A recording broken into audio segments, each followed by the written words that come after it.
I'm going to press play. Also, one more thing, man.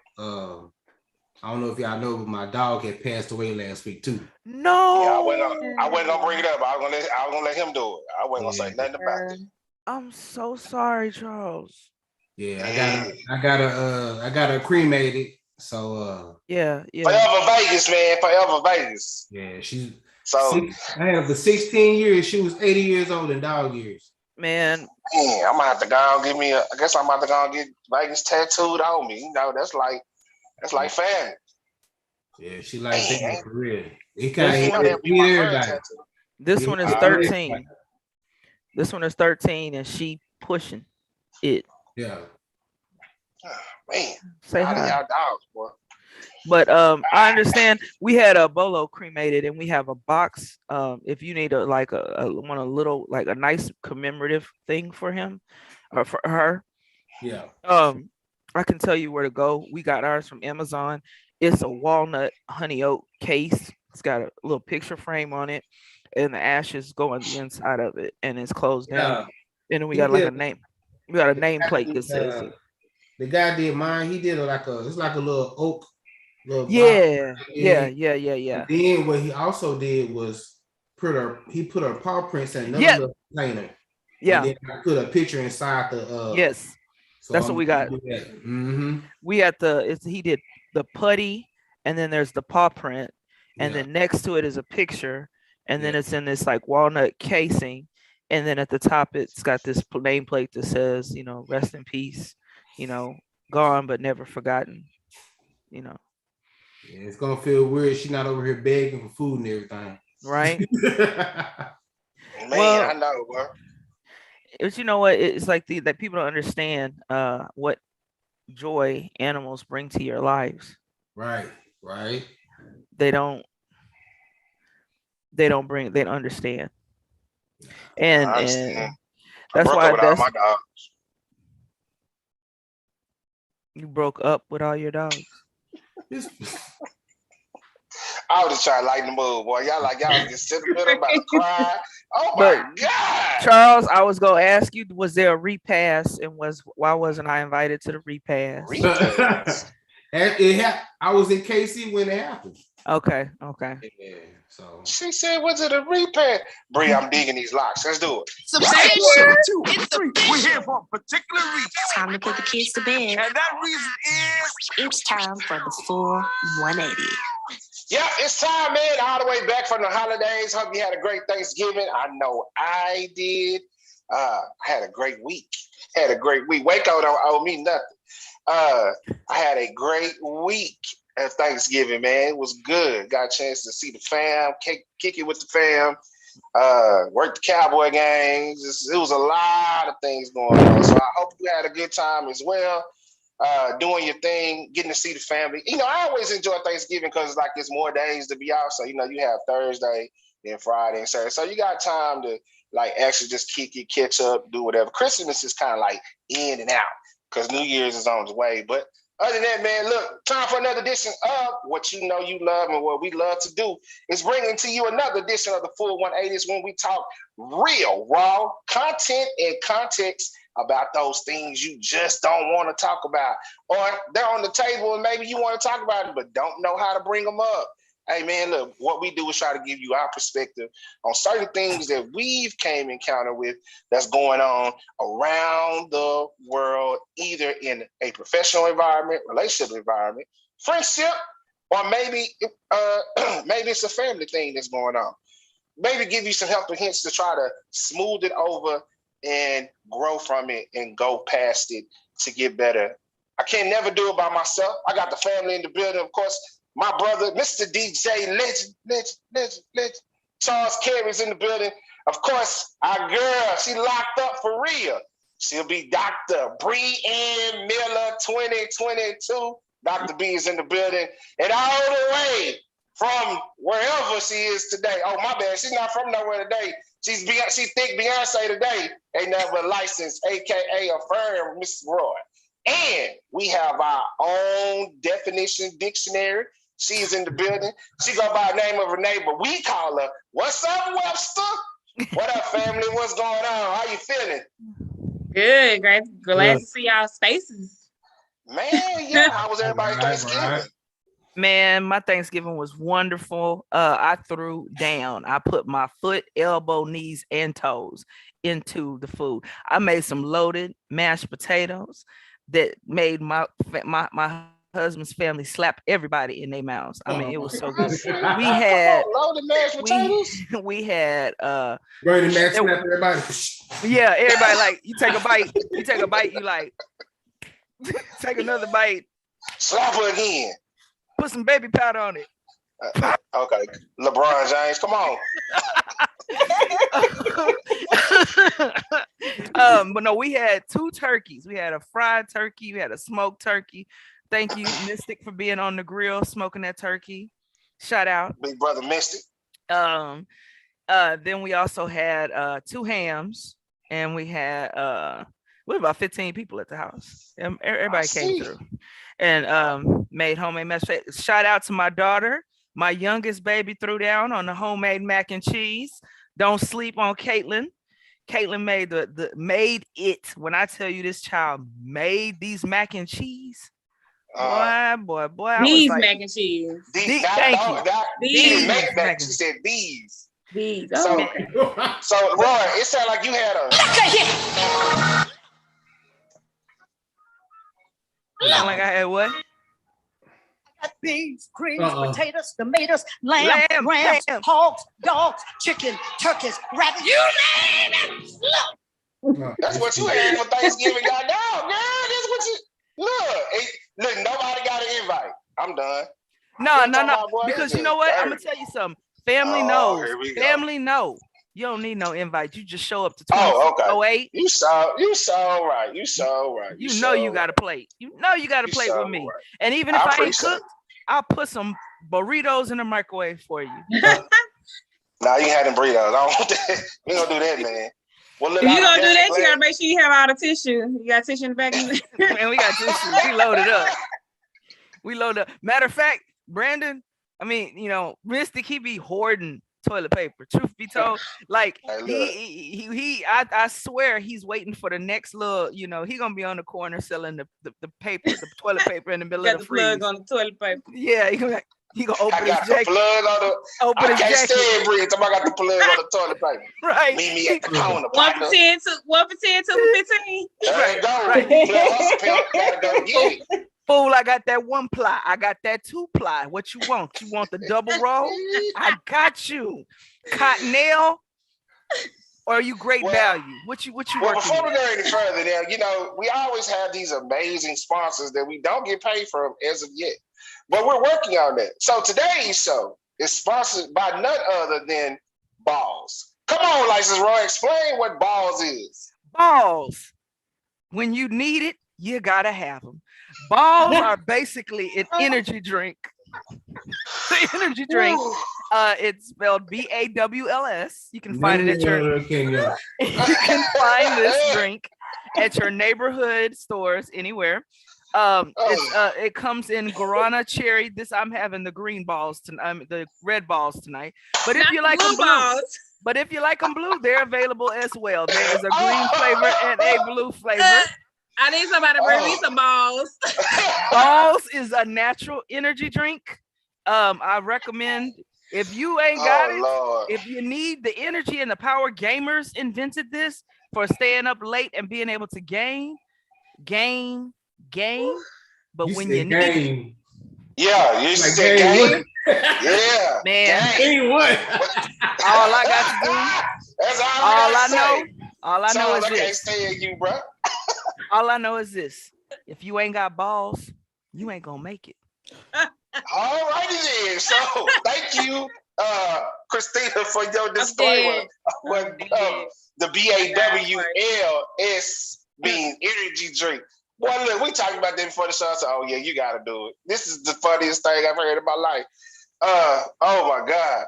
So yes, man, look, I'm gonna give you some up to date. We're gonna jump into the current events with none other than my brother DJ Legend. Look, I want to remind everybody coming up, we know Christmas and the holidays is coming up. However, don't forget the primaries are also coming up. We're gonna be jumping into vote mode for your local representatives. Starting in there was a couple that came to my church. One young lady is running for a judge. Her name is Vonda Bailey, and there's a gentleman who is running for U.S. I want to say Attorney General. What's his last name? Lee Merritt. Those two that came to my church. So those are there. Lee, if you don't know Lee Merritt, he was very influential in the case with Bokum John. He was also very influential with the case of the gentleman in what city is that? Is that North Carolina or Georgia? Georgia, who they indicted all three of the gentlemen. Yes. Life in prison, man. Look, sometimes I think it's a win. Well, let me ask y'all this: do y'all think that's a win, or do they do that to patronize us? You know what? I'm not happy. It's a win. It's not a win. It's like spitting in the middle of the ocean. That's what that is. Like, it don't add nothing. Is that what gaslighting is? Yeah. Like, they doing that because they don't want to get the wrath of not doing it. Like, do they really? You know what I mean? I'm sorry, you got 400 years to make up for. I'm gonna need judgments and lawsuits and things like that equal to the slaves that were brought across the ocean and then dropped in water. I just want them, the ones that didn't even make it over here. We ain't gonna talk about the 400 years after they got here. Don't get me talking because I'll be done turned into Sister Soldier. We know. I mean, y'all got life. They pretty much all gonna get life and everything. Mm-hmm. It's a start. Because I'm like Charles. It's somebody asked me, "Are you being patronized, or do you think they're just trying to put a Band-Aid over a wound that still keep bleeding?" To me, it's a yin and yang. It's a Band-Aid you're trying to put over it, but it still keep bleeding. But we are getting something.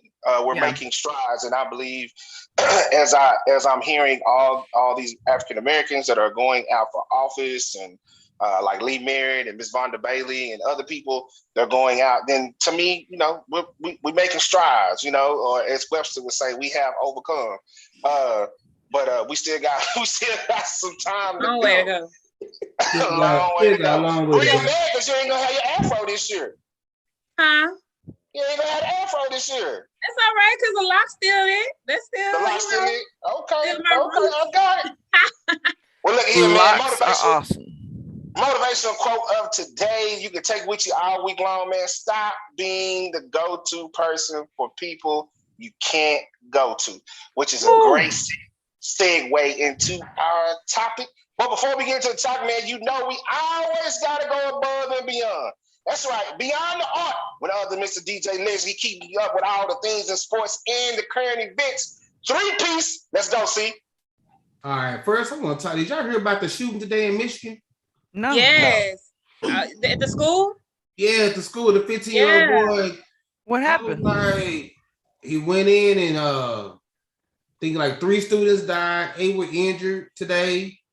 In Michigan, he was like 15 years old. I was like, what was he doing? He went. They didn't go in detail, but he just went out for there and just started going ballistic on kids. Wow.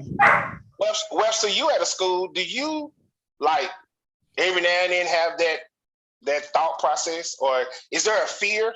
With this open gun carry and students, you hear students about doing this around the schoolyard. Like, are teachers in fear, or do they just go day to day, or what? The fear comes when it's closer to home, like when it happened at Timberview High School, because I work at Bryan Adams, that's in East Dallas.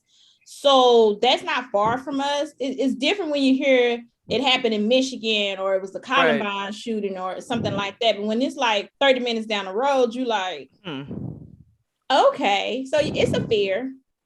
That's fair. Is there a protocol put in place for things like that now? Lockdown. Yeah. Like so you lock down the school with the kid inside of it? You have to. You can secure the situation.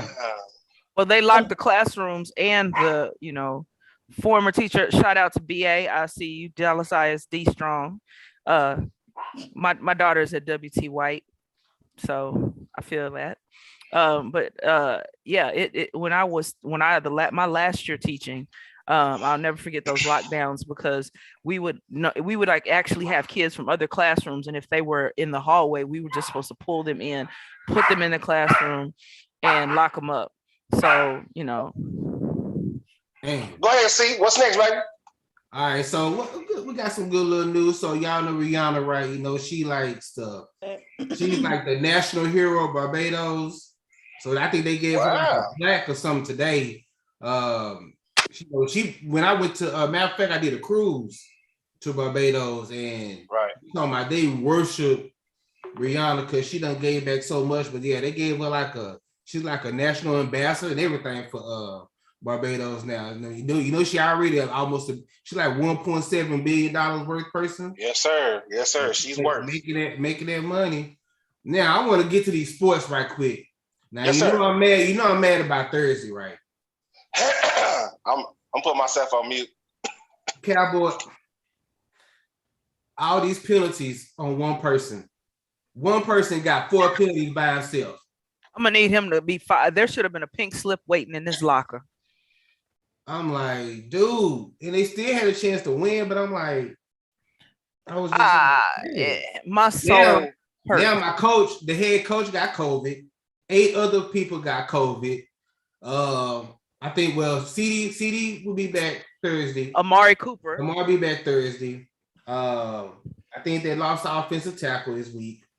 Tyron Smith is back, but I'm like, this the wrong time for everybody to get hurt. Yeah, and especially because we was on that way. The Broncos doing though right now. The Broncos kind of they up and down. It's like 1 week they down, 1 week they up. They won this past Sunday. I give they won this past Sunday. I give them that, but it's like a toss up. You know what I'm saying? I tell everybody every time Bridgewater hike the ball, I hold my breath. Y'all got to understand when I look at a game, I am a defensive minded person. Defense wins championships. Yes, it does. Offense just look good. So I am a defensive minded person. So that's why I love when they was here and they just clamped on the Cowboys. They couldn't do nothing. Right. Y'all would have never let me lay that down. But I mean, no. As you said, thank you, cheerleader. As you said, so you right. We are up and down. And I'm just keeping honest. Every time he say HUD, I hold my breath. Because he good for 2 interceptions. Yeah, at least. Oh, but the game yesterday was horrible though. The Ravens and the Browns. Oh my, that was the ugliest game I seen for my life. I was like, what are they doing? What's the name throwing interceptions after interception? Baker Mayfield, he need to have surgery on his whole body because I think his shoulder hurt. He said his whole body. Foot hurt. I think he just did a whole remake. He got hurt doing that commercial when he was making nachos and them kids trick or treat bag. Yeah, that's what happened. Yeah. He made more money from commercials than he do on the field. But go ahead, I'm sorry. That game there was just, I was like, this is the ugliest game I've seen for my life. Oh, man. Crazy. So Michigan finally beat Ohio State this weekend. So I guess they're going to leave Jim Harbaugh alone. Because, you know, every year they're like, okay, is he going to last? He going to be fired. So I think they're going to leave him alone for about another 2 more years. Then he's going to go right back. Of course. Mm-hmm. But I'm glad he finally got that win. Like, he done lost to them 4 times in a row. Yeah, he had. Coaches get fired quick. Very quick. These days. Very quick. Been a lot of upsets, though. I watched the Duke and Gonzaga game this past weekend. Duke beat Gonzaga, but Gonzaga got this white boy that's like 7'1". Look like he was about 210 pounds, but he played like a guard and he can block shots. I think he's gonna be the #1 pick coming out. He's gonna be like a one and done, but he went against Duke, and Duke got a player. His name is Buchanan, and he's a beast. He's a beast over there. I'm looking at Baylor. Baylor looking good right now. They still pretty much got a powerful team. I'm looking at Baylor. Baylor looking good right now. They still pretty much got a powerful team. They got an echo going over there. I know. Where the echo coming from? Go ahead. I'm like, where that coming from? Go ahead, bro. Nah, you good, man. But just quick little sports and little current events, man. Let's go and get to this Chameleon. Oh man. Wait. Before we get to the Chameleon, I'd like to say shout out to your niece. She is averaging 10 points a game, but last game she showed out 15 points. against Sunset. That's And okay. and Yeah, so she's doing her thing. I'm gonna tell you now, when you invite me and Charles to games, make sure they playing somebody. Well, this I Sunday, don't see no blowouts. this Sunday we are expected to be blown out. We will be playing not Brian Adams, because we would murder Brian Adams. Y'all have Brian Adams never has the pool of people that they need. Webster. Yes. You heard? They only got 8 girls. And I'm being petty. Let me stop. We know. So, but I mean, y'all are all invited. I'm inviting you to the game this Friday. If you want to see some real balling going on, come on out and see it. Even though it might be a blowout, it won't be a blow up. So who they play again? North 10. I want to say it's like one of the. No, it's one of the it's names, so it's gonna be a blowout. Yeah. It's one of them schools. You don't even know who they play. Well, wait a minute. Let me tell you the worst blowout we've had thus far is against Independence in Frisco.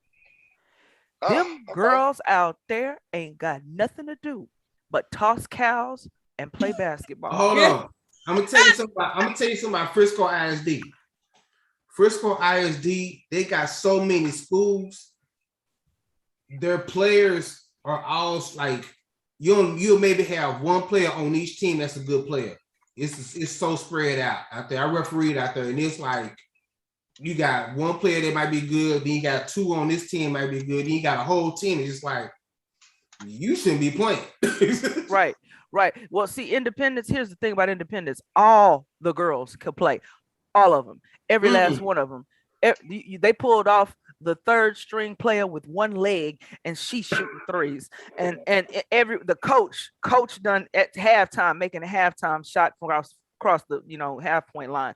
It's stuff like that. The score was like 78-27, and so it hurt my soul. But I will say this: Black players, we have a very bad habit. Teenage Black players coming from cross 35. Just because you in the hood and you can play hood ball, they don't know nothing about that Bobby Knight in the middle of Indiana nowhere white girl basketball. They that discipline fundamental. That discipline fundamental. It's been like that for years though, because I remember back in my day. I remember when I tried out for basketball, I couldn't get the structured ball. I could play my butt off in the streets, but that structured ball is something different. It's a whole other thing. Tryouts. It's crazy. First of all, you have to be coachable, and these girls been probably coaching and been coached on the side and playing AAU. They probably been playing together since they was little. Yes, they have. And the thing about it is, I'm talking about they had Indian girls on the team from India. Pass, shoot, throw, and you couldn't focus on one player. Even if you run in a 2-3 zone, you still getting killed in the shooter. So you could have your little, want to be trying to, catch a shooter. They got posts pulling up, playing at the top of the key. That's why Kayla be getting people, because she's a post player, but she's actually a guard. Yeah, the coach got out coach. That's all it is to it. Yeah. I mean, it's that discipline ball. Then adjust to the whole game plan. Right. It's easy to stop that. It's just you got to be more aggressive. You can't be just passive and looking back and forth. You got to be a little bit aggressive on like that. Right. Well, and I believe in the full court press. Yes, and most people have not. They've given up on the press. And when you put a press on the right way, and you get in that head. Yeah, because a lot of things. They put on a press. No dribblers. They can't really dribble. They can. Like I said, they pass and cut. You may have 2 dribbles here, 2 dribbles there, but they pass and cut. But if you put a press on them, they ain't gonna be able to do nothing. Especially if you run it right. Man, I used to tell my girls, if you running a press, your booty needs to be glued to that girl's hip. Oh God. I'm gonna need you to glue your booty to their hip. and play we, like was, this. we was good. We was good. She just took it all out left field. You know, we can always count on her to jump out the window. Like, come back in. Charles, It's cold Charles outside. know what I'm It's cold talking outside. I know Charles, you talking I about. guess. Nah, Oh no, Charles- me and Charles both know what you're talking about. Y'all We know had a what I'm coach talking called about. Coach Lindsay. Trust me. put We a body understand on. what you Put mean. a Put body a body on On them. them. That's it. Put a If body you- on. My coach Speaking said of- if you couldn't feel they sweat, you're not playing defense. Right. Yeah, that sounds like some Coach Lindsay stuff. Well, speaking of putting bodies on people, man, look, we got this little topic we want to talk about, talking about being a chameleon. Now, before we go into it, and I'll give y'all some, I know Breezy loves this, some facts on behind what the chameleon is. Do y'all know anybody that's a chameleon? Who, you? Yes, me. Oh, you a chameleon? I think everybody's a chameleon in their own way. I'm glad you said that. I'm- We're gonna get into that. But I'm come the on, biggest talk to me. I'm the Talk biggest to me. chameleon. I'm the biggest chameleon out there. Okay. So you Biggest put on, one. so it means you always on stage? Always. Really? Yes. So it's never a time that you're not on stage. I don't think it's really about being on stage. It's though. adaptability. I can go Yeah. from float. I can float from, and part of that is because, you know, I grew up two drastically different ways. When you have a mother who's a drug addict lesbian, and then you have a grandmother who's a strict Catholic socialite, and you go, I'm at grandma's for 6 months and mom for 2 or 3, and back to grandma's for a year and mom for 3 or 4. When you go back and forth like that, and you grow up in Southside Houston, Texas, and that's where your mom lives, and then your grandmother lives in San Antonio, you have to learn to, I mean, one year I know Paul Wall, the next year I'm socializing with Jack and Jill kids. So you learn to be a chameleon. You learn to, okay, I'm with this group of people, so I need to be this person because my other person can't be that person. And then when you're a teacher, you are a huge chameleon because you gotta remind them that you grew up in the street, but you know what I'm saying? what we say, Webster. Don't let that degree fool you. Don't let this outfit fool you. Oh, I'm I wear sorry. tennis shoes every day. That part. Yeah, you have to remind them kids. Hold on. First of all, who you talking to? Second, don't ever get it twisted by what I got on. We can still get with it today. I used to tell the kids, I was like, they say something about their mama. I'm like, you talk like that around your mama? Yeah. Well, I ain't her. This my house. You take that to that. And tell your mama I said it. And see right there. And Webster got to go from that to a meeting with the district representatives. Oh, good evening, everyone. Hi, let me pull my PowerPoint up together. Everyone, please. Oh, yeah. But is that? But that's when I say it that way. I was told it was code switch. No. That's all I said. What exactly is the chameleon? Because I don't want to say. Yeah. So what it says the chameleon-like personality. The key characteristic of social chameleon, just like the reptilian color-changing counterpart, is an ability to blend seamlessly into any social environment.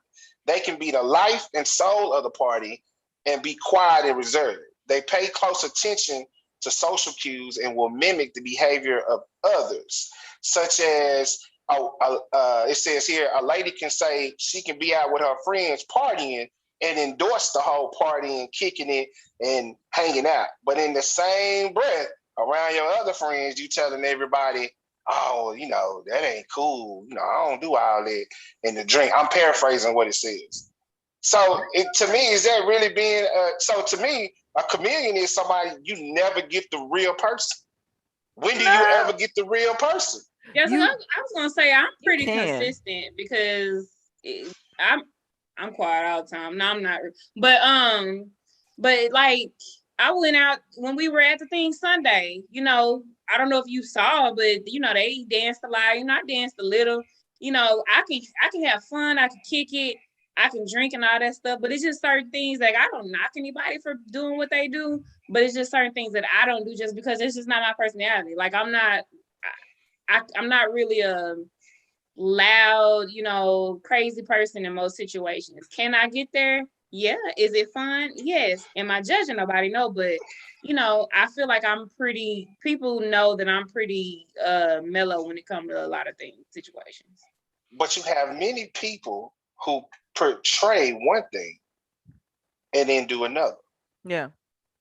To me, that's in my perspective or my respect. My thing is you being fake. What is the now? Even with There's me, a difference. I'll even go and say me and Charles DJing. People might think we're comedians, right? Cool. We're putting on a show because when Charles at home or I'm at home, totally different from than when I'm DJing. Now I'm gonna speak for me because I can't speak for him. I'm totally different about this much. The reason why I say that, last time we was at Harlow, when our boy touched my laptop, Charles knew it was like, we can cut all this music out. I'm gonna handle this just like I would if we was on Decory 5656, where I grew up. It's like, bro, you can get these hands, this mouth and these hands coming together. Maybe something just gets pulled out. Huh? Maybe it's always in you. It's just pulled out in certain situations. I will say sometimes you push a certain button, but I'm like Bree. I mean, I know people say it's code switching. I know how to act in certain environments, but I don't think I ever changed me. Like I still tell all the jokes. I still got all the fun going on. I'm a laugh. But the other reason why I say the whole comedian thing could be me also is because if people knew what I go through at home mentally, it'd be a different. I would think it would be a different outlook of what you see versus than what you see when I'm at home. But my thing is, why do we do that? Well, why do we put on a show in front of some people? Or I call it, why is it when you're around certain people, you got liquid courage? But then when you're not around them, you a punk. Well, I mean, part of it is you have to look at the essence of what a physical chameleon is. A physical chameleon is an animal who has learned to survive by adapting to every situation that they're in. They literally are a small, defenseless creature.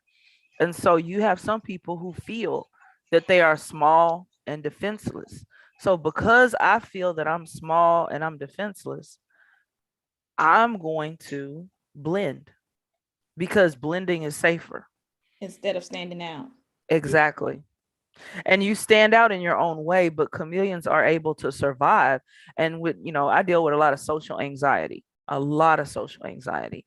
I was the kid that had to move around a whole bunch. So my chameleon abilities came out of necessity.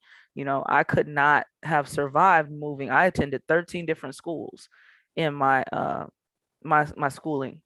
Mind you, there's only 12 grades, 13 schools. So yeah, you had to adapt. I had to adapt. I had to adapt. Our white school is like, exactly. I do this. You had an all black school, it's like, exactly. It's like, and that why not? My thing is, when I walk in the room, I feel like I make people adapt to me. I'm not adapting to nobody. I can adapt to the environment that I'm in, but my thing is, I feel like when I walk in the room, when I hate the word I feel like, it to me, it seems that when I'm in some environments, it seems that the room kind of adapts to me because my personality is big, so it kind of just takes over the room sometimes. And see, when I think of chameleon too, I think about y'all know I'm probably when I'm from the hood. I think about chameleon paint. You know how people put it on their cars, and when you look at it from different angles, it looks a different way, right? And so when I see it, I'm thinking, like for me, like I say, I feel like I think I'm pretty consistent, but I do think people view me as well as I view other people in different ways depending on the situation or depending on the environment. Coming out of the classroom, it's certain, teachers that I would be a certain way with, or they would even change to be a certain way with me because they knew I'm not about to sit up in the classroom and badmouth all these kids. So they knew when they're around me, don't come and badmouth my babies because I'm gonna check you on it. You know what I'm saying? But then I would hear the conversation somewhere else. So, like you say, I feel like it depends on the different angles and how different situations are that makes people kind of adapt. If that makes sense. And also, I want to say this: some situations don't warrant everybody to know everything about you, i.e., teachers. I don't need the kids to know every single detail about me. I enjoy being relatable so that, you know, we can build rapport and I can get to them, we can talk and get them to do what I need them to do as far as so they can do their work at the end of the day because it's for them. But do they need to know I can pop, lock, and drop it too? No, that's not their business. Lock and drop it. Yeah, I can pop, lock, and drop it, but do they need to know that about me? Right. And even with relationships, I mean, I think people just naturally do different things. And like you're still, for the most part, you know, some people do change altogether just to fit whoever they with. But for the most part, I would feel like that I'm gonna be a certain way depending on the energy that I get from somebody else. Right. You know what I'm saying? So if I'm getting a negative energy, my guard is going up, and you're not about to get into all of my business and my family. And, right. You know what I'm saying, like that. So it's just I think the energy is what makes people change when we talking about like the chameleon or whatever, like you say, to adapt and to adjust. And you know, when it's too hot, you know, or too cold, you know what I mean? I wanted to touch on the sexuality part of being a chameleon, you know, because there are, I mean, chameleons also, it happens in relationships. You have one time that, you know, you're with somebody, you kind of change to what that person is, you adapt to what that person is. In bisexuality, pansexual, they're basically just adapting to a person, not a gender, not special roles, not anything like that. And I think in relationships, we adapt to who we fall in love with. I think we absolutely adapt to them.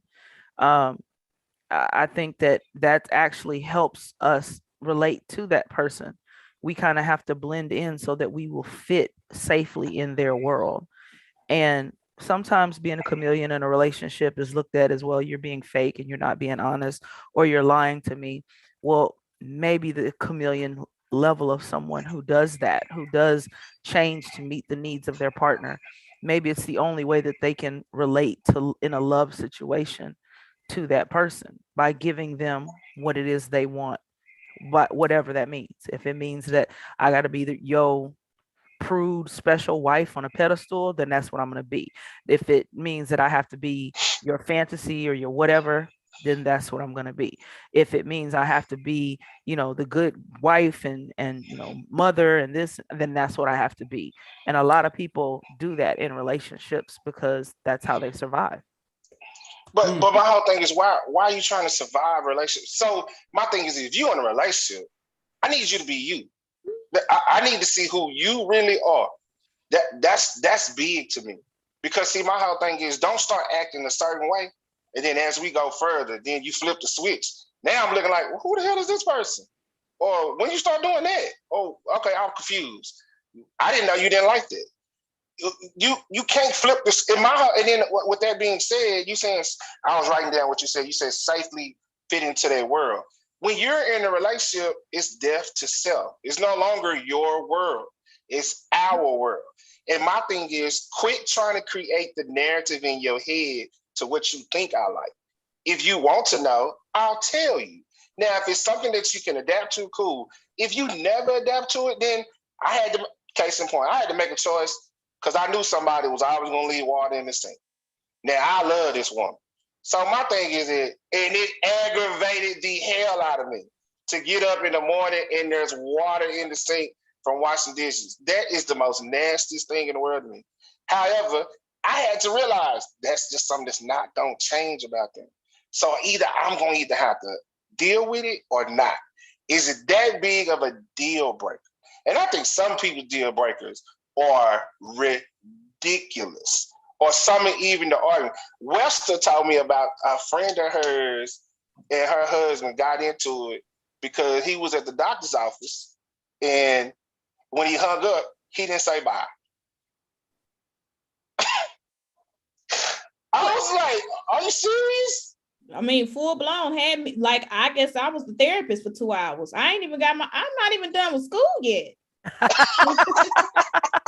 Actively still pursuing my master's, not done yet. Yeah, but Greg, that's exactly what you said is still kind of the same thing. You still adjusted. So in psychology, the chameleon effect is basically you're doing things to feel a positive energy. You're doing things to have a positive feeling. So for your case with the whole water situation, it was okay.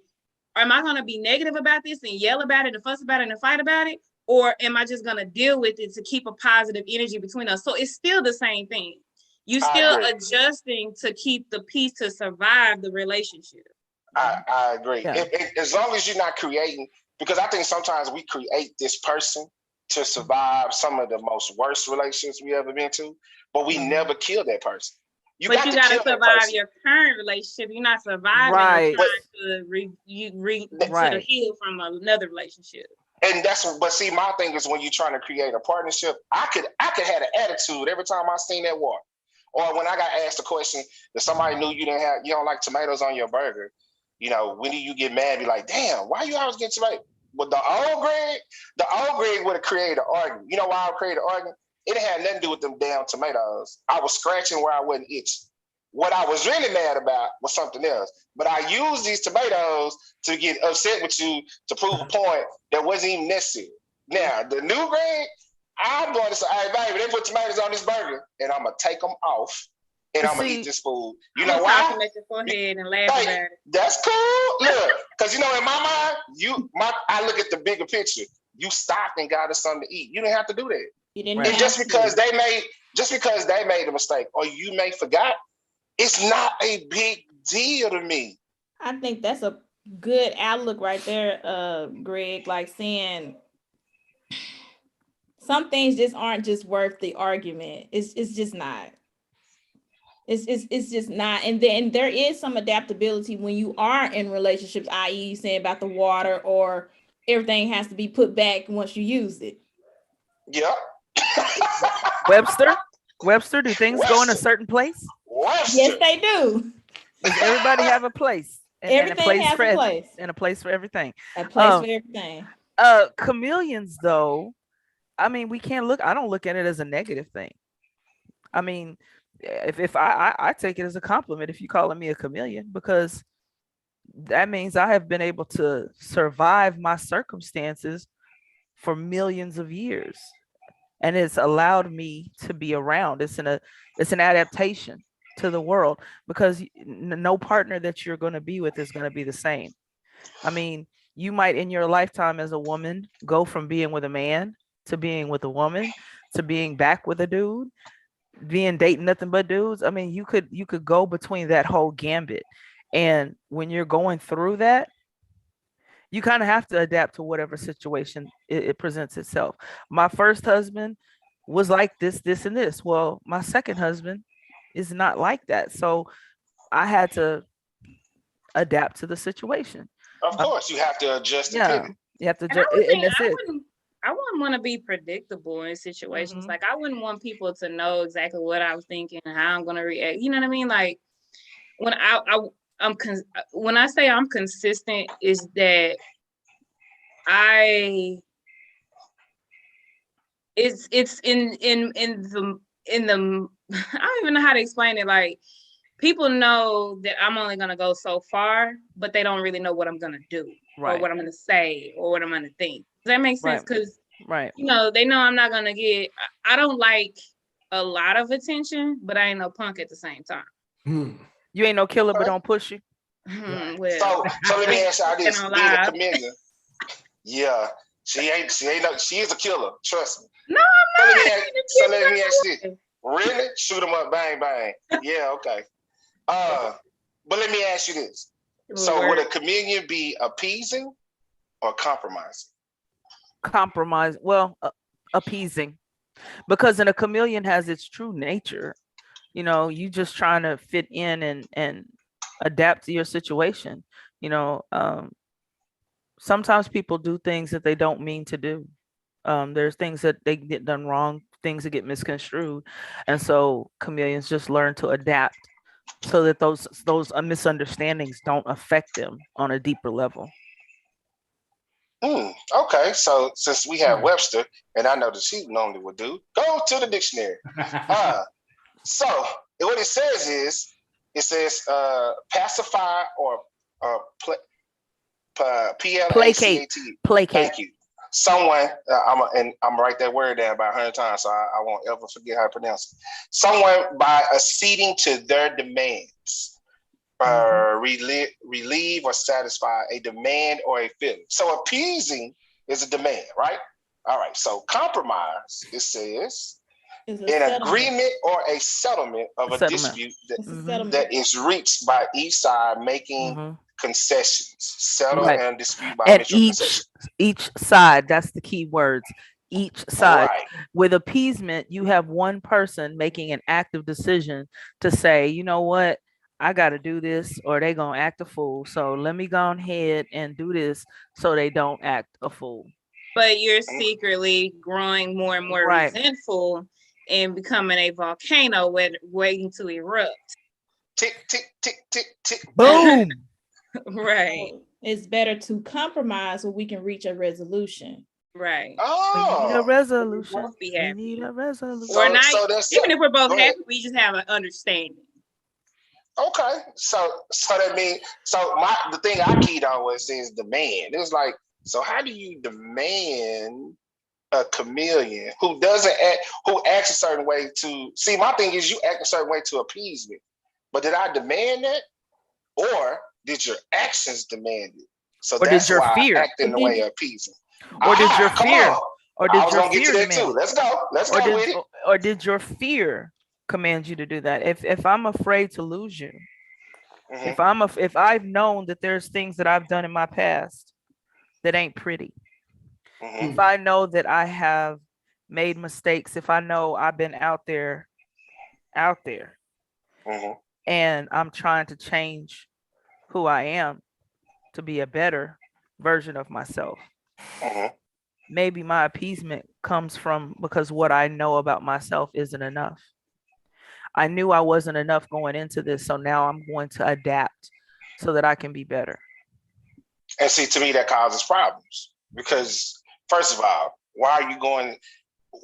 How does somebody? Well, let me ask this back to what you said. How, if you say that you're never enough, how do I do what? If I'm doing everything to make you feel like you're enough, and you still don't think you're enough, what else do I do? You can't do anything. You can't do anything. Yeah. So would you say that's a your problem, not a my problem? Right. That's a you problem. That's a you problem. Right. They need to find themselves first before they trying to be in something else. Right. Okay. Which is why you need to go ahead. Go ahead. No, go ahead. Go ahead. No, I'm saying which is why that individual would need to be on the other side of hurt for that very reason. Say it again for the people in the back who don't understand it.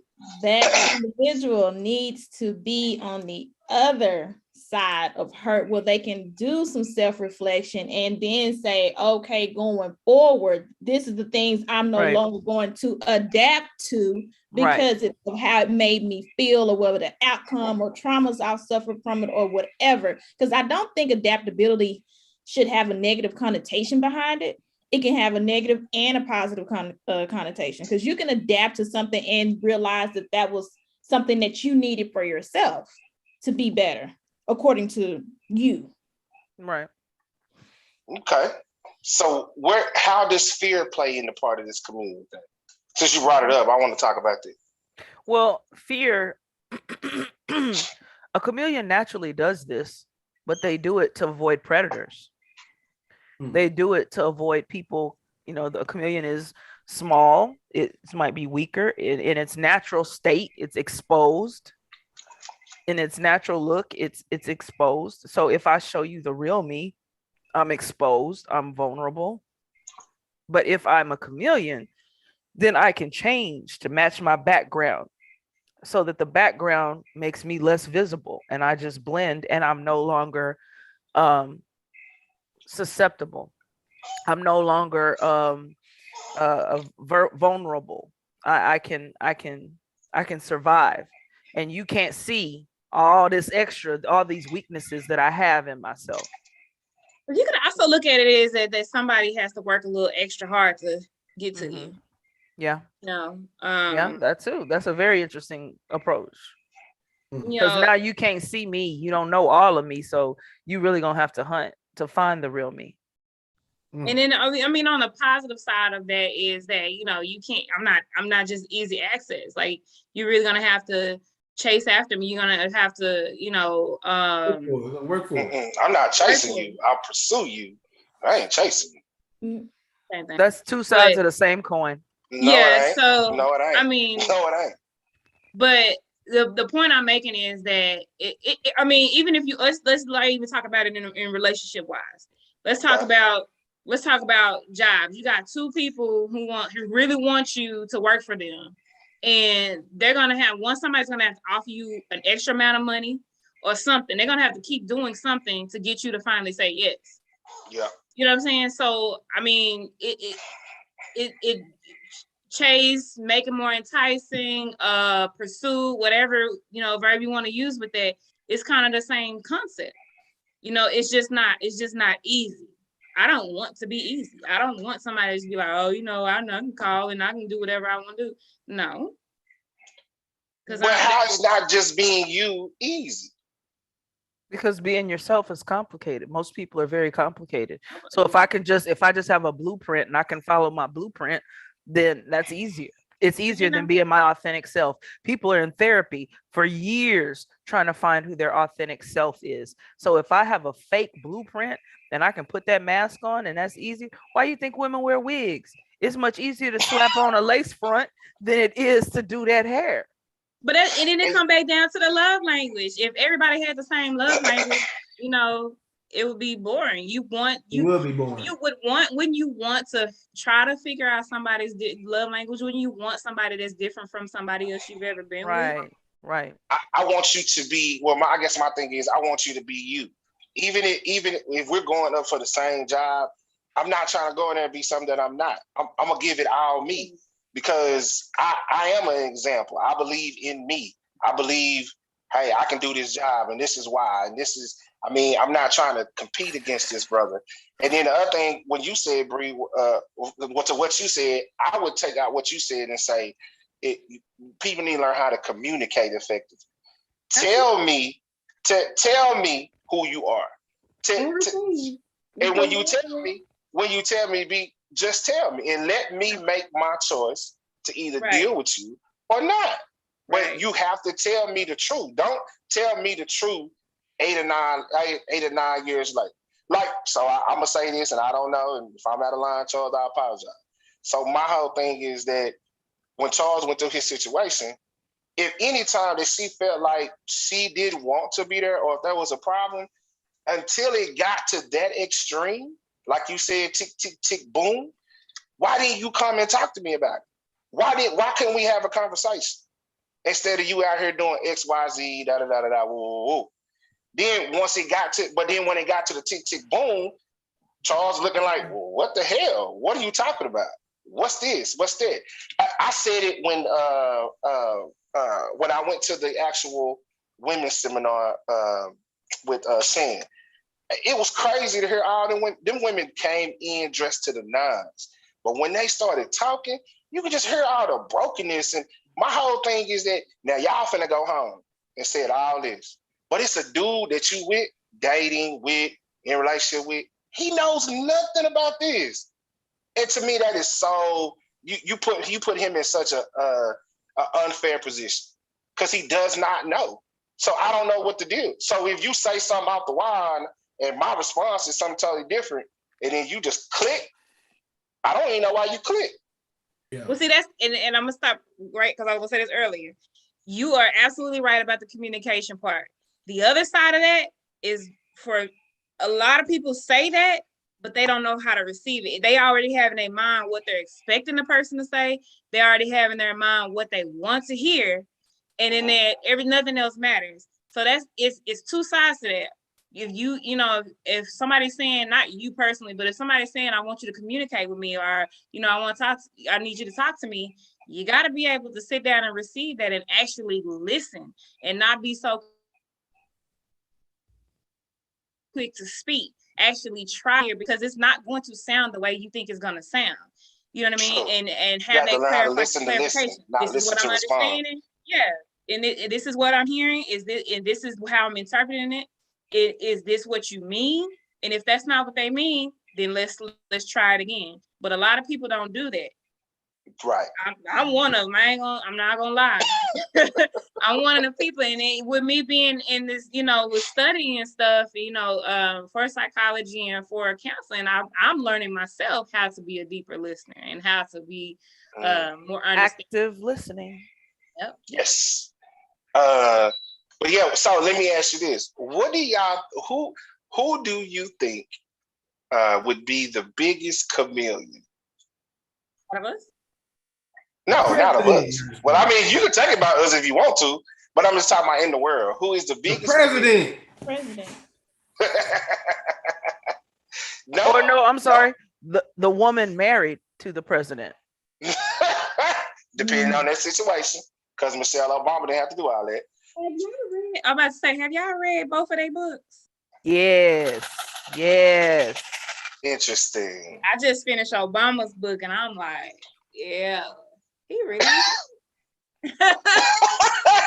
No, what they say is who they say the biggest chameleon is are ministers.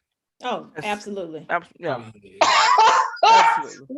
No, y'all agreed too quickly. Y'all agreed too quickly. No, it's real. Seriously, It's the truth. I'm not even gonna go there. They are, and some of them are the absolute worst. They actually sit there and they're not chameleons. They are Komodo dragons, because Komodo dragons have the same ability as a chameleon, but they can kill you. Their saliva, their poison tongue can kill you. I love Roy. I love Roy. I actually agree with that statement, because think about it. Think about it. With the job of a minister, what they're supposed to do is lead the sheep, and and all these other things that they claim that they're supposed to do. And don't get it wrong, I love church. I love I love God first. The church we can deal with later. But what I'm saying is that these men and or now women get up here before the pulpit, and they basically turn into entertainers. They entertain you for an hour and a half. You pay a fee. If you want to get be at its simplest term, you pay a fee. You go watch them entertain you for an hour and a half, hoop and holler, do this and that, and then they go home and they or don't go home and go sleep with such and such and Mrs. and or Mr. That part. Okay, I'm gonna say this, and I probably y'all don't drag me for this. I'm gonna say this. A lot of that problem is the followers, because if we continue to hold them to this standard that they are God, Jesus, and preacher, and that is not the case. Absolutely they are still man, woman, whatever. But I'm gonna say this. To your point, you are correct. The followers do have responsibility, but the person in charge has the ultimate responsibility, because they know that there are people out there who don't know that they need to read the Bible and seek God for themselves until they get there. They are following that individual to some extent, and that person holds the responsibility to do what is right. And that's the unfortunate part. I love my Black preachers, I do, but that's a big tradition that I have run into with being part of a Black church versus other churches that are. I've gone to a church. I can't even say it's not a white church, but it's a church that has lots of ministers. It's have diverse. All different kinds of races of ministers, and it's to me, it's just really different. Because the ones that I've been to experience, what you said, they say go to the Bible. This is I had one literally in front of the church to say, this is my interpretation of it. This is what I learned. This is what it spoke to me. But you still have the responsibility of going back in there and praying about it and letting God speak it to you. Right. I haven't had that much of an experience with the Black church, unfortunately. No.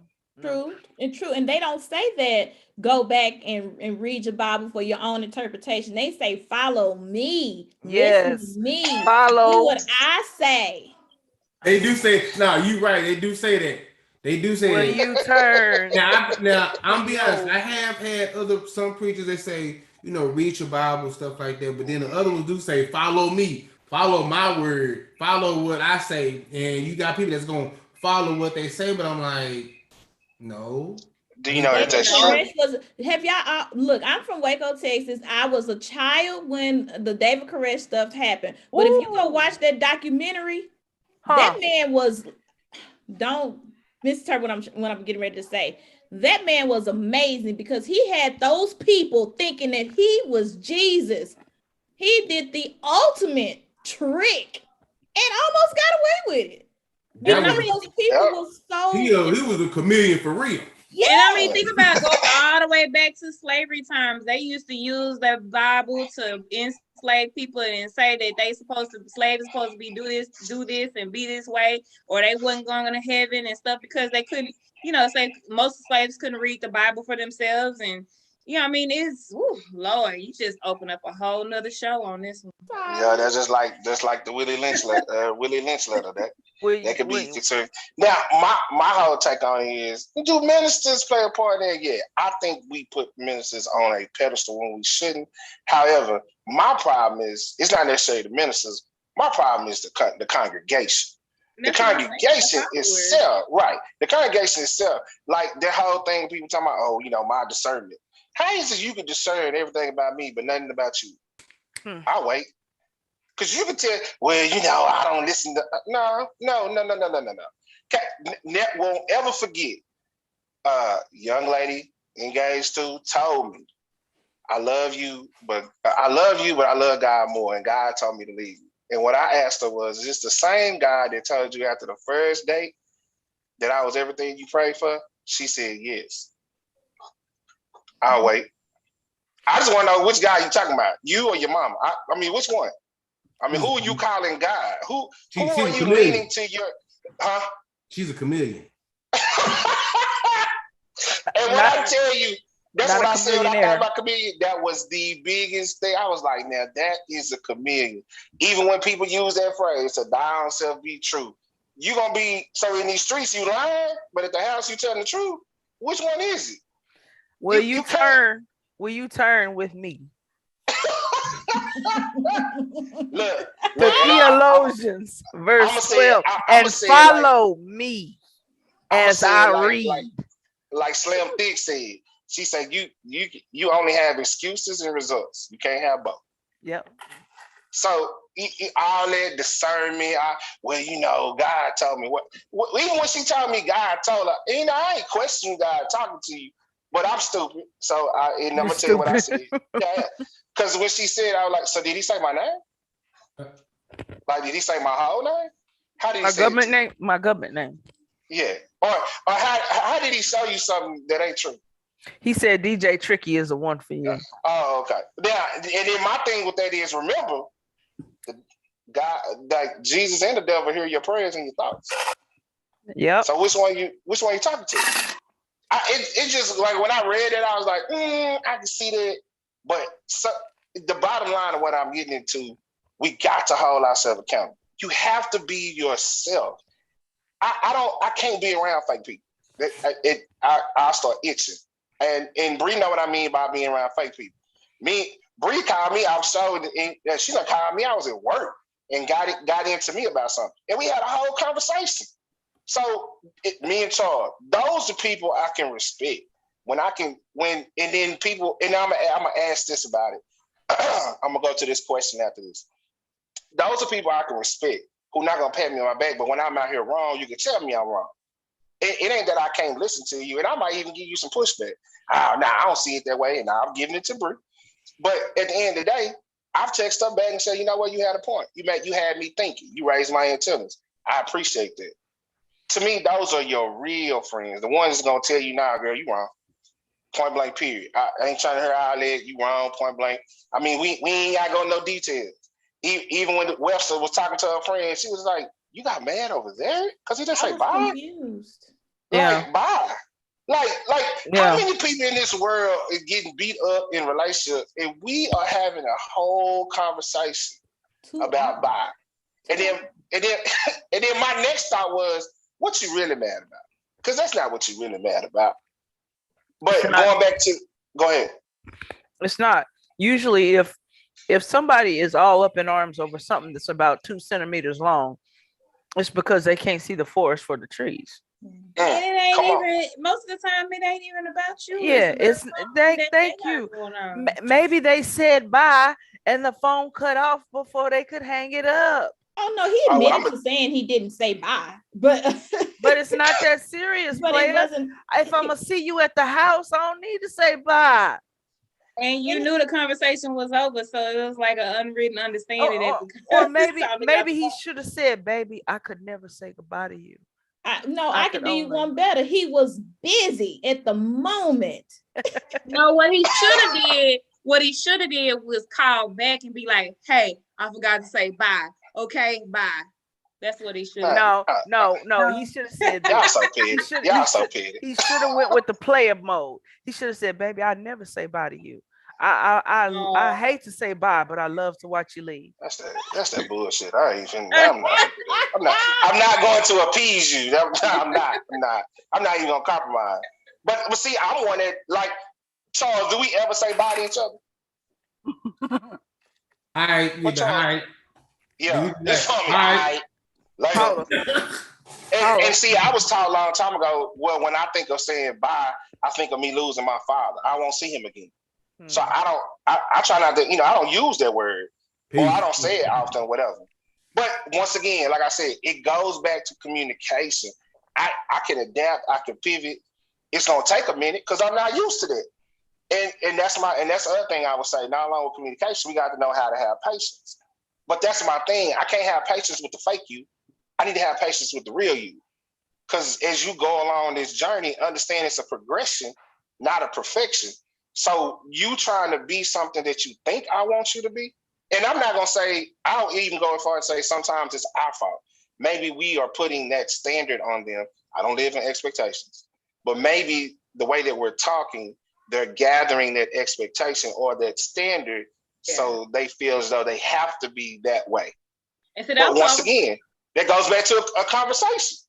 Yeah, I was gonna say, I was gonna make a couple of points. I was gonna say, you said something about be yourself. Okay, so sometimes in certain situations, like you said, people have gathered in their minds that this is who this person is. And so when they're really being their true self, they're just like, nah, this person's still being fake. You still being fake. Because you've already gathered in your mind what you think that real person is. Does that make sense? True. So but if you got that, I want you to keep on with that, but I want to say, but if you gave me that perception from the beginning. That was the other point I was going to make. The other point I was going to make is that you can only hold that facade for so long. And it's just a natural thing that people can only be a certain way for so long before the real comes out anyways. And so, that's kind of twofold. Either you put it out there for somebody to expect you and thinking that that's who you truly are. And when you change and actually become who you are and they see who you really are, it's kind of like, well, whoa, where did that come from? Now you being fake, or was you being fake the first time? Right. So now you put that person on the fence, in my retrospect or whatever, whatnot. So, I'm all about resolve. So let's say if I'm a chameleon, how do I resolve this? How do I get out of being, what up, Mystic? Hey, Lisa, L Boogie. How do I resolve it? How do I get out of not allowing you, well, I'm gonna use this word because we like to use it. How do I get naked to show you me? Getting naked is, there's some people out there you can get totally naked with and they still gonna be like the emperor and think you got new clothes on. So come on, Roy. I love you, boy. There are some people out there that you can be like, I am here, this is me, and they still see the mistakes that you've made or the things that you've done wrong. And that's what creates a chameleon, because I'm trying to tell you, I've made mistakes. I have flaws. I don't want you to see all of the flaws, but here I am. I'm naked. And if I'm naked in front of you and you still telling me you still got pants on, you still got this on, I know you still got this, then you're not allowing me to be naked. Then I have to become something that you think I am, because what I really am still isn't enough. And the add to that, I was gonna say that two people ain't gonna get naked at the same time. Now we ain't talking about sex, we talking about the personality, we talking about the emotions. Everybody not gonna get there at the same time. And getting naked is a progression, because if learning, I'm a huge a proponent for learning. Learning never stops. Relationships, but learning should never stop with you. So you would never fully stop getting naked. You will always, like, that will always continue, because who you are at 30 is not going to be who you are at 40, 50, 60, right, so on and so forth, because those things about you change. So once your partner has learned these things about you in your 30s, they're going to have to relearn different things about you in your 40s. And I think sometimes that frustrates people, because they're like, well, you're constantly changing and evolving. Well, we should be constantly changing and evolving. I mean, we change our clothes. We change our clothes. We take a bath. We put on different colognes. I don't wear the same size I was wearing when I was 20. So we gonna change. But does that mean I'm not being myself because I learned something or I adapted to something? And I'm like, oh, that's cool. I kind of like that. I'll do something real general. Like I say now I want to have mindful meditation every Sunday at 12 o'clock. I like it now, so I want to do that. Is that that's wrong? Not general. That's not general, though. That's no, because mental health is on the height right now. So people are adapting mindfulness meditation and doing self-reflections and doing self-care and things of that nature. So if that's something that I choose to adapt now that I like it, and then my partner is like, well, you changing, you doing this and you and that. And I'm like, I found something else that I like. Yeah. And you know what I call that too? I call that being intimate. See, everybody wants to say intimate. It's about laying in his bed and smash. No, into me. If you decide to make that change, then what I would do is try to get into it with you. I would try to figure out, oh, okay, well, cool. That's something you like to do. Then let's do it. It may be nothing I've never done before, but we have to understand there's a reciprocal when that happens. It's not a one-way street. It's a two-way street. So it can't always be your way. And I don't care what you say. Nothing's ever going to be your way. If you're dealing with somebody and everything is your way, like Burger King, please just make that person your doormat, because that's all they doing. They're not thinking for themselves. They just, whatever you want to do, baby. Whatever you want. I don't want to be with nobody like that. I tend to say, you know why I love Gabrielle Union? Because I feel like Gabrielle Union could put on a dress, go into a room, and work the hell out that room and be the shining star in there. And she can go right home, put on a white beater and some shorts and some J's and be like Domino. That's why I like her. I like her because she has those different facades. I mean, those she can be herself at home. I understand you know when you're in the public eye, y'all teachers and all that, you got to do what you got to do. But when you come home, when you come home, I don't want your chameleon. Be you. We together. We in a relationship. I don't want to deal with everybody else deal with at work. You shouldn't have to come home and be a chameleon. That doesn't make any sense to me. You should never have to have that mindset with a person that you claim to fame that you care, love, and want to be with. Because you're making the choice. That's my thought about it. What's your thought about it? It don't necessarily have to be ours. Very good conversation, y'all. I loved it. We're gonna go ahead and get out here. However, I do have a question that I want everyone to answer. And because I think of the question, I'll even go first. So the question is, I'll let y'all marinate. Question is, I'm a hard person to date because of I need to work on, so I'll use me. From what I've been told by people on the show and other people, I am a hard person to date for a couple of reasons. One, because I've experienced what we call the fairy tale of being in a relationship. So now that I have a taste of it, somehow I can't never let that taste go. And the second part is what I've been told is because when you meet me, by the time you get to me, everybody else you done date lied to you. But then when you meet me, my words match my actions. And then you look at me and say, ooh, you scare me. You're so different. That's what I believe what makes it hard for people to date me, because I'm so different. And because you've been let down before, you don't know, oh, is he telling the truth? Is he this? Is he that? Man, do he really act like this? Is this really him? I've heard that all the time. Charles, am I not lying? You ain't lying. I heard all the time. What I need to work on? I need to work on being a little more, not as much, not too, I don't want to use the word aggressive because I'm not aggressive. I need to learn to use a little tact. Sometimes. You aggressive. Nah, I'm not. Yes, I'm a straight shot, no chaser. You're a straight shooter. So since you said it, let me say this about the and that's cool. And I do know that about myself because I know I'm a straight shot, no chaser. What I am going to say about that is, and I have no disclaimer, no whatever. But what I'm gonna say that is, don't you act like the person that, oh, I knock on doors and this and that. But I'm the dude that'll knock on your door. See, the problem is you've been dealing with these weak-minded dudes and ain't really got the wit or the talk that I got. Or they ain't really took time to learn about some things when it comes to relationships or even people. Am I still growing? Yes. I'm not perfect at it. I get it wrong. I never forget. Shout out to Smitty in Kansas City. She told me, Greg, you have to understand that everybody wasn't raised like you.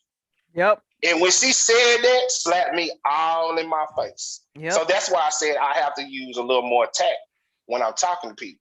But my thing is, don't think you finna, I only got 4 cheeks. And after I turn the 4th one, you can't keep poking the bear and think I ain't gonna bite your ass. So if you can't handle what you did, you might want to rethink about how you do it. If you can't take it. People want to say that's tit for tat. No. You can't handle me no type of way and think I'm going to be acceptable to it. No, because I can't handle you a type of way and think you're going to be acceptable to it. Right. I have to get out that way. So I love Smitty for that. I always talk about that with certain people, and I know that about me. So I'm getting there slowly but surely. So no, I don't agree with you, big bro. You all right. All right, who answering it next? I'll answer. I am a hard person to date or be with because of I don't like to reveal all of my emotions genuinely. I am a hard person to date because there are so many sides to me because I am such a chameleon. It's not that you don't know what you're going to get. It's you don't know what's really me, what's really real. Not saying that I'm fake by any means, but I'm very protected of myself because of the trauma and the things that I've been through. So I'm difficult to date because I don't like getting naked. I don't. And not only will I not get naked, I might get naked and hold on up to a blanket because I don't want you to see all of the hurt and the damage that's behind these walls and these masks. What do I need to work on? Being more authentic. I think at times I think I'm being genuine and I'm being who I am, but I've gotten so used to pretending, or I've gotten so used to being what people expect me to be that I forget who I really am. Wow. Okay. Not that I haven't thought about this question at all. Yeah, it seems like you done wrote it down in a book somewhere. Coming out 1995. Who next? I go next. Go ahead, see. Well, one thing I have worked on is speaking up more. Because in the beginning, a lot of times I wouldn't speak up and I hold it in. And when I blow up, it's like I black out. It's a volcano. So I learned to speak out more. As far as hard to date me, it's really not because I'm not I'm really simple. I'm a nice dude. I don't trip. Unless you really just do something just to make me go to that old way. So you're not really simple. I'm just saying, it's like you have, if you just gonna be genuine with me, I'm gonna be genuine with you. You know, Real talk. I don't mind getting naked because I done been through a lot of stuff. So, and that's why I know with me, I had to find myself again, I had to go through therapy for at least a whole year and a half, and still doing it now. And I'm learning myself again because I lost myself when I was with the previous person I was with. And that's how I learned to where I can speak up more and everything. So that's just my opinion about myself. I think Charles, one thing that like I noticed about you is you're not necessarily difficult to date. You're difficult for women who like to take advantage and play games. They think that's difficult. That's what makes them difficult. Makes you quote unquote difficult to them because they're so busy trying to play games with you, they forget that there's a monster behind them games you're trying to play. And I think you take it until you can't. And when you can't, boy, look at here. Because you are a pretty easy guy. You hit it right there. Yeah. Because I mean, like, you're one of the most easygoing guys I've ever met in my entire life. But at the same time, I know about them easygoing dudes. They only got about this much. You're gonna keep pushing, and keep pushing, and when they done, it's a wrap. That's that Taurus in me. That's that Taurus in me right there. Yeah. Breezy. Oh Lord. I think I'm a hard person to date because people always tell me I have a lot of masculine energy, whatever that is. You got too much testosterone. It's just Bree, it's all right. It's okay. I got your back, dog. I always thought it was an okay thing until somebody really broke down to me and was just like, well, I don't want to date a dude. He said N-word, but yeah. He's like, I don't want to date a dude. And I was like, that kind of makes sense. Like, so I feel like that's one of the things that I do need to work on is being, not necessarily submissive, because I think that should be reserved for a husband, but just more open to being more open to letting somebody take the lead on things and helping me and just being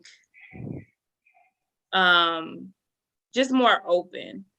One of the other things I was gonna say, I'm a hard person today because I'm very driven, and I think that I'm so driven that sometimes it comes off in an intimidating way that I'm being a little bit aggressive into things. Like it's like but no, what I'm saying is because people think because I'm so driven that I only want a certain type of dude. Like he gotta have this and he gotta have that and he gotta be this and he gotta have this master's degree because I got a master's degree, or he gotta, and that's not who I am. Just because that's what I enjoy talking about. I read a lot of books. I read about 40 books a year.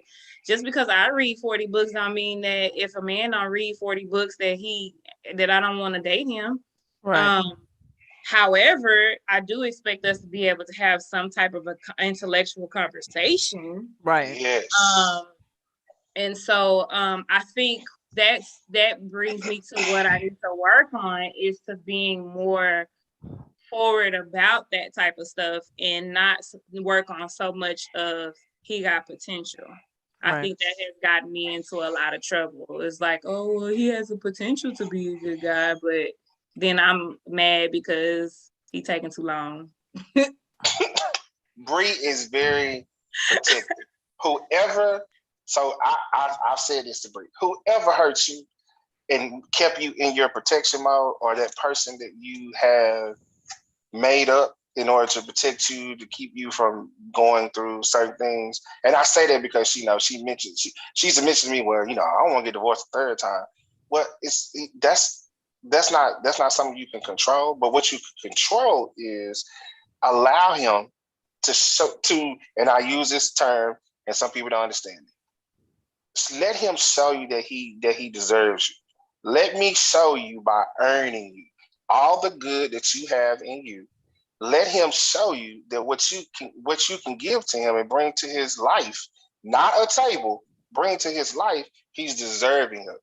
But the guard is going to have to be let down. You're going to have to be open. And I only say that because I haven't always been open. I'm very, very protective of people coming into my world. That's why I don't really play no games when it comes to relationships. Not at this point in my life. At this point in my life, I'm not praying for a wife. I'm praying for a helpmeet. Because see, being a wife is a title, but being a helpmeet is the function. So I can literally say it, and I sent y'all this text today. I know I'm in a place where I want help. I've done it by myself for 44 years. I can do it by myself. Just don't want to no more. Webster. I'm hard to date because, or what I've been told, is because my personality is big. That's one of the things. I mean, I have a whole list, but I'll just focus on the one. Not the list. Not the list. I refuse to dim my light to make anybody feel like they're better or whatever, or like to make them feel good about themselves. You should feel good about yourself regardless if I'm in your life or not. Irregardless. I said irregardless. I'm sorry. No, I'm messing with you. Did I say regardless? I thought I said regardless. Look, see, don't mess with Webster. Y'all know that dictionary. And so, because of that, I think if that is a weak man, then they're not going to appreciate my very large personality. Not so large that I can't be in a partnership. It's just my personality is big. It's not changing. It is what it is. And it's gonna be what it's gonna be. And it's gonna be what it's gonna be. As far as something that I need to work on, that it's okay to make mistakes. Yeah. I am very hard on myself.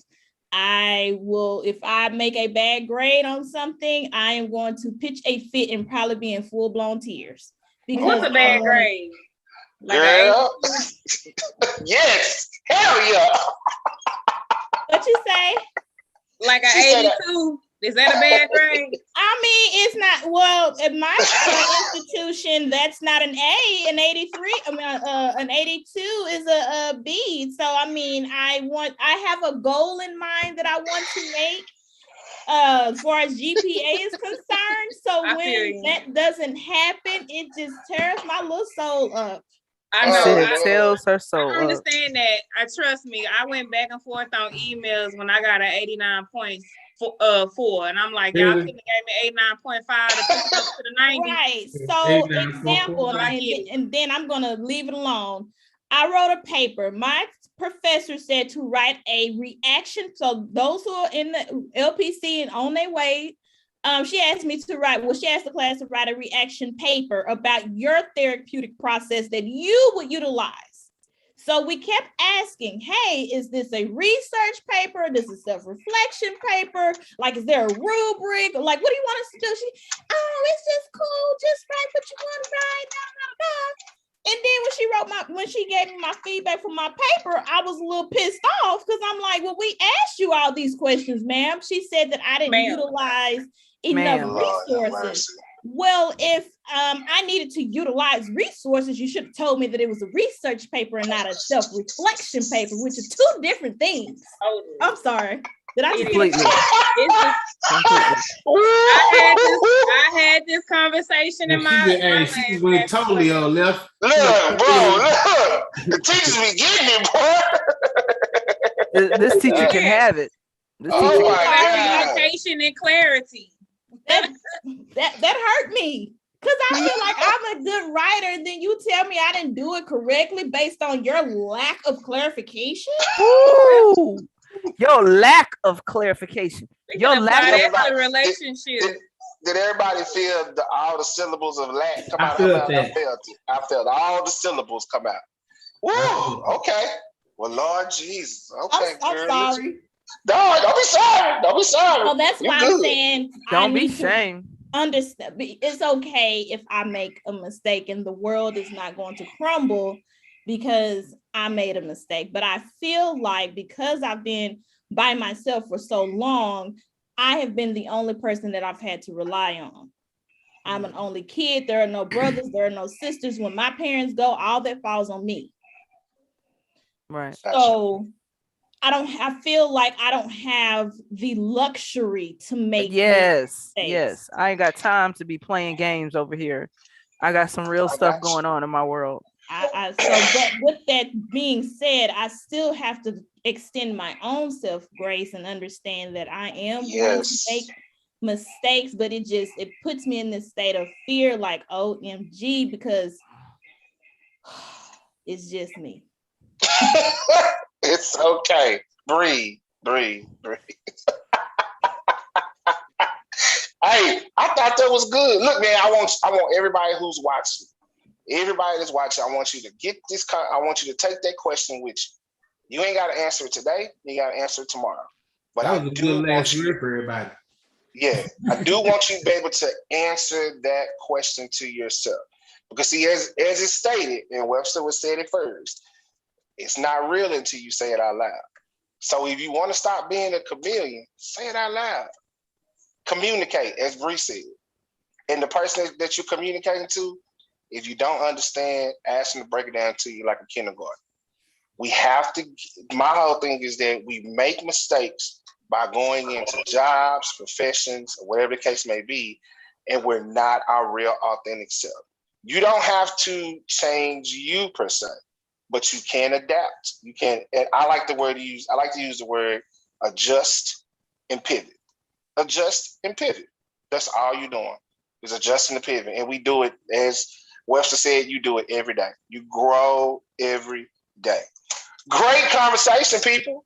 Man, it is great to see y'all guys. Hey, License Roy says she, when we get back in the studio. So, in our conversation, we will definitely have that talk.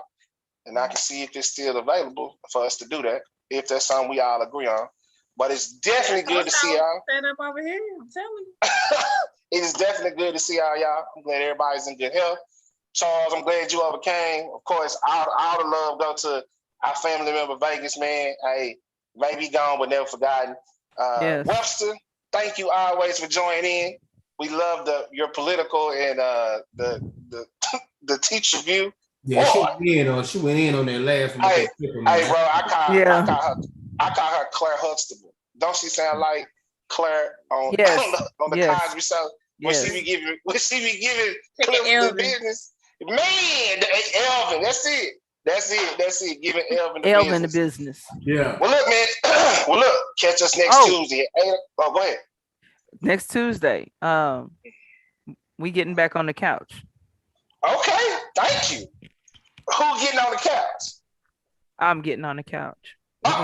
License Roy is getting on the couch. You don't want to miss this. If you didn't catch the first version of Getting on the Couch when it was me, man, you can go to our page on YouTube or Facebook and go back and watch the shows. Like our shows, share it with everyone that you know.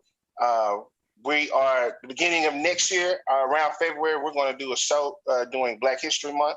I've already got it planned and put together. And we are definitely doing a women's empowerment event. Shout out to Miss LaKenya all the way in North Carolina. I talked to her yesterday, and she said she definitely will fly down. And then, of course, I'll get in touch with Shan to put all that together because I do want all of them to be incorporated. But I think it's going to be needed, especially going into Valentine's Day. I want to empower the women a little bit. I believe it's time for you to get the love that you deserve. Yes. Whether it's or get those things that you deserve. Right. Whether it's at work, whether it's your professional life, whether your personal life, whatever it is, it's time for you to get to those things that you deserve. And Right. only you are in the way of those things that you deserve. Right. So we're gonna get on the couch. Now, after that Tuesday, be on the lookout, because I'm definitely I want y'all to think about this as we leave. Be careful who you build with, because people will use you for the foundation and finish the structure with somebody else. Speak a word on that truth. I'm gonna let you marinate on that one, man. Till next Tuesday, on behalf of the cast, DJ Legend, of course, Licensed Roy, Dr. B, our own Dictionary Webster, and me, DJ TRKKY. We appreciate you for joining us. Until next Tuesday at 8 p.m. on the 4180, you have a good night.